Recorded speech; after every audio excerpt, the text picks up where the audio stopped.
this is something that's concerning parents out there. They're waking up and they're looking at their kids. Some might see a rash. I speak for myself. I saw a rash on my kid the other day and I got really nervous.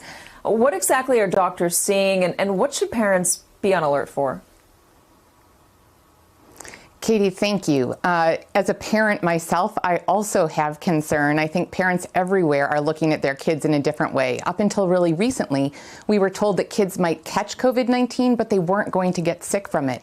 Now, the president is right that this new illness, this new syndrome, is very, very rare among kids with COVID-19. We think that it's a post-infectious complication. So kids that had COVID-19, maybe had few symptoms to begin with, develop it as an after effect from an inflammatory disorder or from their immune system kind of acting up.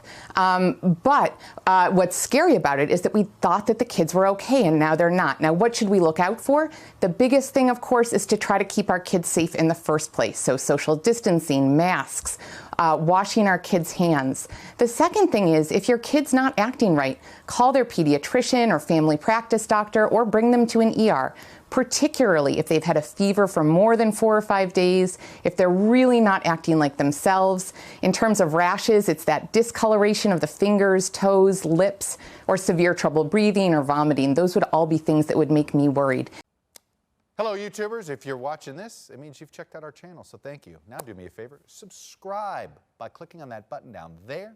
Click on any of the videos to watch the latest interviews and highlights from MTP Daily and MSNBC. You can get more Meet the Press content every morning in the First Read newsletter. If you're tired of content that you don't know anything about where it came from, you don't have to have that problem with us.